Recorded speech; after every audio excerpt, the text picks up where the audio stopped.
The first talks aimed at ending the war in Ethiopia's northern Tigray region are underway in South Africa, but fighting has intensified. So what are the chances of bringing the conflict to an end, and what does each side hope to gain? This is Inside Story.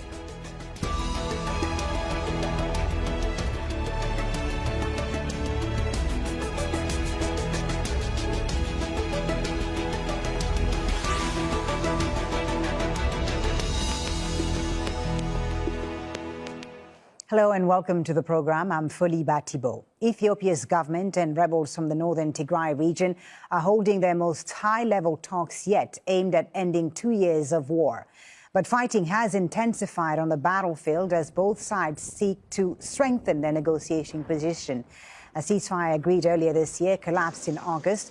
Thousands have been killed in the conflict and many more have been forced from their homes. The African Union is leading the talks in South Africa, with Nigeria's former president Olusegun Obasanjo and Kenya's Uhuru Kenyatta acting as brokers. International calls for an end to the war have been mounting in recent weeks. The African Union Commission Chair Musa Faki welcomed the start of the talks, saying he was encouraged by the early demonstration of commitment to peace by the parties. He pledged the African Union's continued support for a process to silence the guns towards a united, stable, peaceful and resilient Ethiopia. So how did Ethiopia get here? Well, the Tigrayan People's Liberation Front, TPLF, dominated its politics for nearly 30 years until Prime Minister Abiy Ahmed came to power in 2018. In November 2020, Abiy ordered a military operation against rebels in Tigray. He accused the group of attacking military bases. Later that month, he declared the operation finished. In June, the Tigray People's Liberation Front recaptured its regional capital, Mekelle. By July, it had advanced into the regions of Afar and Amhara. On October 11th, Ethiopian forces launched a ground offensive and airstrikes a week later. The following month, the government declared a state of emergency after the TPLF retook towns on a road leading to the capital, Addis Ababa. The northern region has been under a blockade for 17 months with no banking, telephone and internet services nor media access. While human rights campaigners have warned of potential abuses by both sides in the conflict. We want comprehensive, credible, independent investigation into all the atrocities committed in this conflict. 2, we want humanitarian aid as immediate as possible. And we want the international and the regional community to respond to the situation in a manner which is deserving of the gravity of the situation.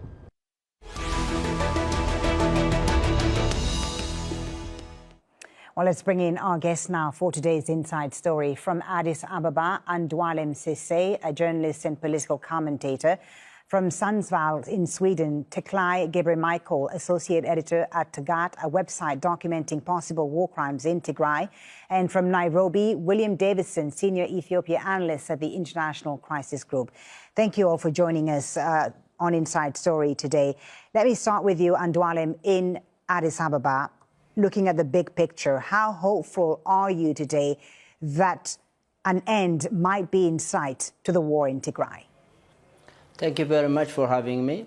I think the fact that both sides have agreed for this peace talk is an encouraging, and it's a positive signal that the people, both sides, whether they are Tigrayans or Ethiopians in general, are hoping from these peace talks because it will bring an end to the suffering of the people, not only in Tigray region but also in the neighboring areas and the whole country in general.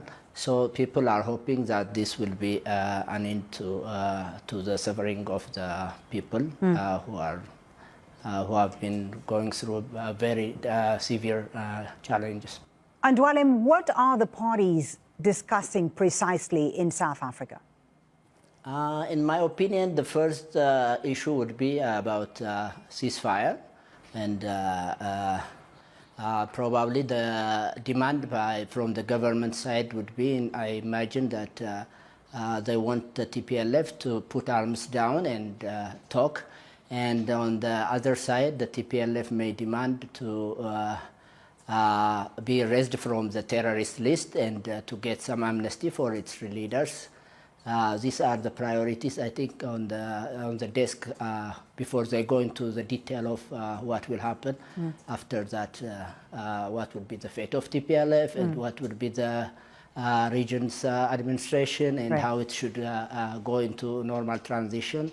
And all those issues will be the next step, in my opinion. A number of issues on the table, no doubt. Tigray in Sweden, if I can come to you, looking at the big picture, Andualem says he's optimistic because the two sides are finally talking. What are the chances, do you think, of bringing this conflict to an end, to an immediate stop? Do you think that we might see some genuine progress in South Africa?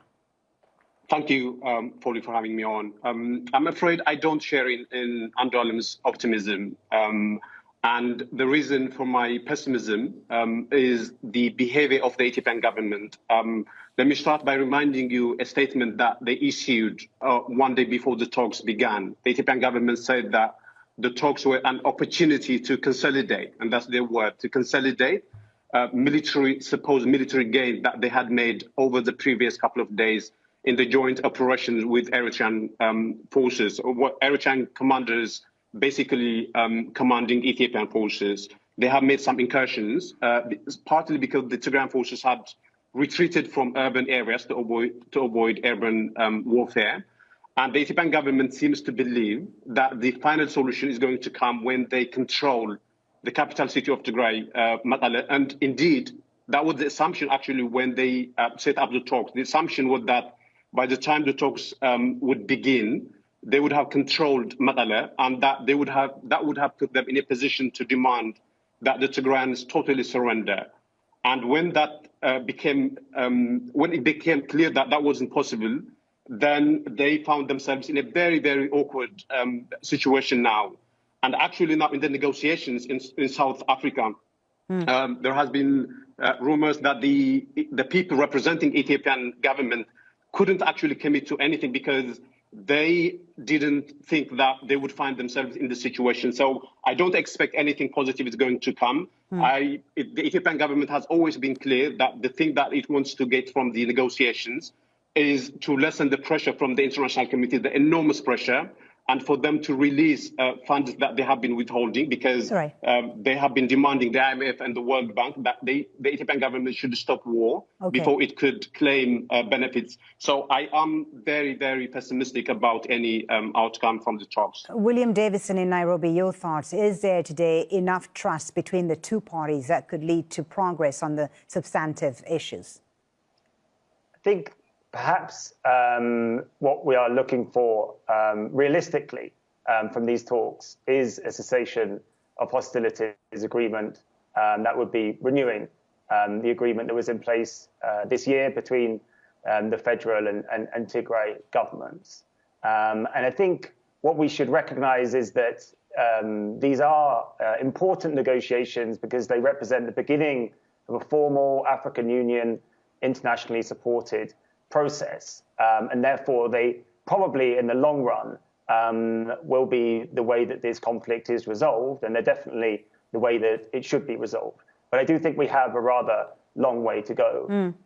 As your other guests have made clear, I think the issue is under what terms could we have a cessation of hostilities? Currently, we have active military confrontations inside Tigray, with the Ethiopian Federal Army, supported by the Eritrean Army, attempting to establish control over all federal facilities, as stated by Addis Ababa. Now, whilst the Tigray delegation has said that they do want a cessation of hostilities, they have also said that they want Eritrea's military to withdraw from Tigray. And it is not clear that the Tigray government and forces would agree to a cessation of hostilities if the federal army keeps pushing forward with its Eritrean allies and tries to take complete control William, of Tigray. Who would you say is in the stronger position right now? The strongest position militarily? Both militarily and at the negotiations in South Africa. What we know about the military situation is that the fighting's been going on since the 24th of August. Over the last 2 weeks, as Teklai was describing, the Tigray forces have retreated from some urban areas. The Eritrean and Ethiopian militaries have pushed further into Tigray. We've also heard in the last few days about considerable continued resistance from the Tigray forces, particularly around the crossroads town of Adwa. So it seems to be a rather mixed situation, although undoubtedly there was some momentum on the Ethiopian and Eritrean side over the last couple of weeks. Right. Let me come back to you, Andualem, in Addis. What do we know is happening right now in and around Tigray? What's the extent of what we know? Because, of course, it's been very difficult to get information from the region. The federal government, prior to the talks, had said that it would restore telecommunications services across Tigray. Did they take that action? Did they restore services? Is more aid going into the region to alleviate the humanitarian situation there? Yes, we also follow those reports from the government side, and we have seen some pictures restoring electricity and delivering food on video on social medias on the areas where now the ENDF or the Ethiopian National Defense Force has taken control. Mm-hmm. So we have seen those deliveries being done by the government.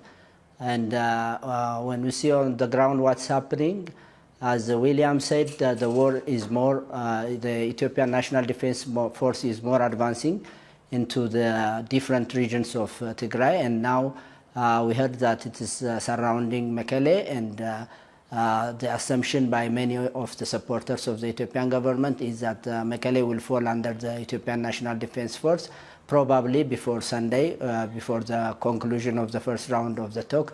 So this is what is being observed on the ground. Tekle, what do you think is happening on the ground? Because the Tigrayan position had been that they were not willing to sit and negotiate with the Addis government unless essential services to the region were restored. Has that happened as far as you know? Well, no, that hasn't happened. And the reason is because starvation remains an official policy of Ethiopia. And they are not ashamed to state that actually on their local media. They say that starvation remains a policy, and that the way to achieve victory in Tigray is by making the people suffer so that they could submit to the federal order. So Andualem is completely wrong when he said that services has resumed in some parts. Of course, the government has been doing some sort of propaganda to say that in areas that it controlled, it has resumed services. But that simply is a lie. Not only has services been cut off totally from Tigray, the government has also actually banned humanitarian organizations from flying to Tigray to deliver even basic medicine, never mind luxury items like food. And food in Tigray now is a luxury. So nothing has happened in the way of resumption of services.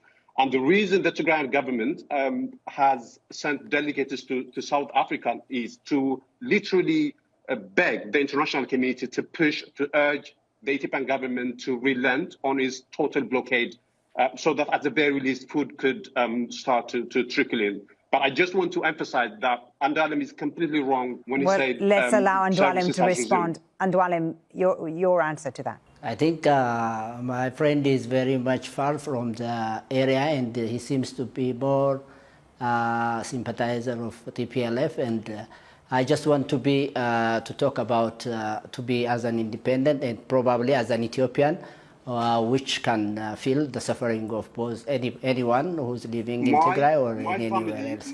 So, in my opinion, there is no reason why the federal government will not deliver if there is available aid in place.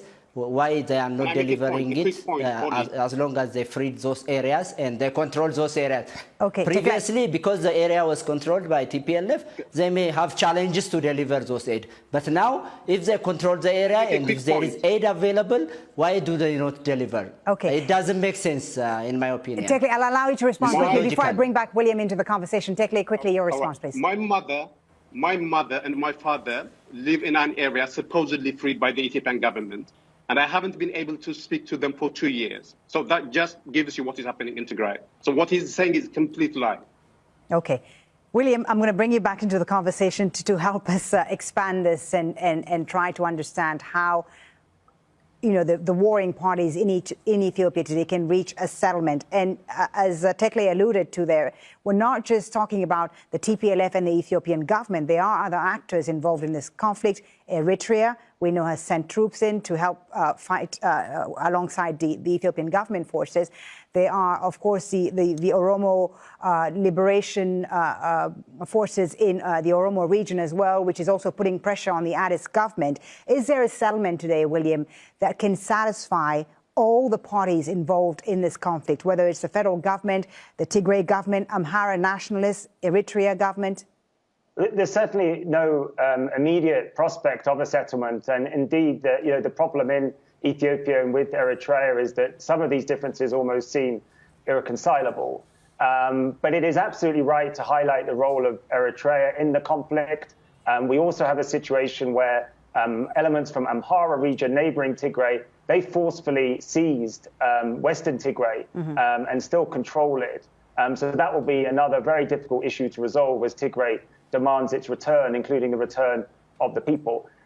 This is a very difficult situation. I think if progress is going to be made, it's going to be incremental. And that is why the mediators will be focusing on first getting at least a cessation of hostilities between the federal and the Tigray governments, and then moving on from there to address the issue of Eritrea. Right. And do you think, and speaking of Eritrea, William, speaking of Eritrea, do you think that the president of Eritrea, Isaias Afwerki, will accept any deal that would see the Tigrayan leadership remain in place? The understanding, the general understanding of the Eritrean position is that they are involved in this conflict so heavily to see the complete eradication of the TPLF as a political force. And so that is, essentially means removing the leadership and ensuring that they can no longer hold power in Tigray, and that Tigray can no longer be a threat to Eritrea. So really, at the moment, there is no sign that Eritrean leadership is interested in a negotiated settlement. They are pursuing a military solution. And quickly, the relationship between Abiy Ahmed and Isaias Afwerki has been a complicated one. Who's leading who there, you think? I think that is an important question. Undoubtedly, they have a common purpose, a common enemy in the TPLF. Also, at times, there has been signs of strain in the relationship. It is assumed that President Isaias was not happy with Prime Minister Abiy's efforts to start a peace process and strike a ceasefire. There was also the potential for rivalry in terms of regional leadership in the years ahead. So whilst they have been allied during this war, there certainly is some tension developing between Asmara and Addis Ababa and their leaders. All right, Andualem in Addis, let me come back to you now. What do you see today as the biggest challenge to these peace talks? Can Abiy Ahmed and the TPLF leadership be brought back together, in your opinion? I think it all depends on the intent of their meeting. Because are they forced to sit for this meeting, both sides, I mean the Ethiopian government and TPLF? Are they forced by a third party to sit for this peace talk, or are they forced to resolve the suffering of their people? That's the major question that they should answer. If they think that they are forced, like if the Ethiopian government is forced to sit for peace talks while it is advancing to Mekelle to capture the capital, then it may not make sense for them to make a deal quickly for the ceasefire. Likewise, if the TPLF thinks that they have come to this table because they are losing cities and towns, then this also does not make a solution for this. We don't get solution from this peace talk at the end of the day. So it all depends on the intent of their motive. That's why they went there. Is it because of the influence of US and the UN, or is it because of the suffering of their people? That's the major question at play, in my opinion. All right, Tekle, your thoughts. What's the solution, and can Abiy and TPLF reconcile? Well, there is only one thing that has never been tried fully in terms of solution. Everything has been tried and everything has failed. Appeasement has been tried. Threatening with sanctions without actually sanctioning has been tried. But there is one thing that the international community hasn't tried, and that is to actually sanction Ethiopia, to impose arms embargo, and to sanction Eritrea as well, and to support the Tigray Defense Forces with weapons and other ammunition, so that they could defend Tigray and indeed Ethiopia, because Ethiopia now is under the throes of Eritrea. So I think the solution to any serious thinker, to any serious observer of Ethiopia and of the war on Tigray has been very, very clear, and that is to support the Tigray Defense Forces. So that is the solution. But in terms of the talks, if you would give me 1 minute, Andualem said that the Ethiopian Defense Forces and the Eritrean, actually it's the Eritrean commanders using Ethiopian troops as cannon foders. That's what's happening. The idea that they are advancing to Mekelle is a myth. They have been repulsed, even from faraway places. So that's not happening. It was a myth that was used by the Ethiopian regime to galvanize Ethiopians to support it, and also to make the international community believe that military victory was next door, so that they would think it had upper hand in the negotiations. But it's a complete myth, and it's just a lie that people like Andualem are trying to perpetuate. Okay, let's allow Andualem to respond. And also, I'd like to hear your thoughts about what Tekle said about the international community sanctioning the Ethiopian government and sanctioning Eritrea as well. What do you make of that? I think your guest has some bias about solution. You cannot solve the solution by arming. Did the U.S. save the Ukraine from being attacked by the Russians by supplying weapons? So you are telling the same thing to happen in Tigray region. When you supply arms, that means you are allowing more suffering, because you are sitting in Sweden and you are not feeling any of the suffering of the people. You are only serving only the purpose of those who supply the weapons, who have their own political agenda and geopolitical interest in the region, and who are using TPLF as their Trojan horse. So you have no clue, my friend. What are you talking? You cannot solve by arming people and by allowing more days. Ukraine has been able to. I'm sorry to hear from Ukraine has been able to defend itself. Ukraine has been. Such kind of statement. It's very shameful in terms of Ukraine. Go ahead. It's not a solution at all. Ukraine has been able to defend itself partly because it has received Western support, and that is exactly what should happen in Tigray. And actually, there should be more support to Tigray, because the suffering in Tigray is much, much worse than the suffering in Ukraine. And I don't understand why the international community can't think of solutions similar to the ones being applied in Ukraine. All right, let's ask William in Nairobi. William, what can foreign diplomats involved in these talks do? What can an important element be that the international community can bring to the table right now? I think they're doing the right thing finally in terms of a more concerted, more focused, more high-level international response to this absolutely devastating war. We've seen possibly tens of thousands of combatants die in the fighting in the last 2 months. That's in addition to the hundreds of thousands that have been killed, partly as a result of the government's blockade, the federal government's blockade that is enacted on Tigray during this war. So the focus on negotiations is correct, and there should be more forceful action taken. If any of the belligerents here continue to use starvation as a weapon of war, if they continue to target civilians, and if they continue to prolong this conflict. But ultimately, what is needed is for all of the Ethiopian and Eritrean actors to understand that there is no military solution here. We are only going to see further suffering. No matter how difficult and how entrenched the differences are, the way out of this is to begin to try and negotiate them around the negotiating table rather than on the battlefield. Gentlemen, thank you very much for a very lively and interesting discussion. Andualem Sisay in Addis, Tekle Michael in Sweden, and William Davison in Nairobi. Thank you very much for being with us. And thank you for watching. You can always watch this program again anytime by visiting our website at aljazeera.com.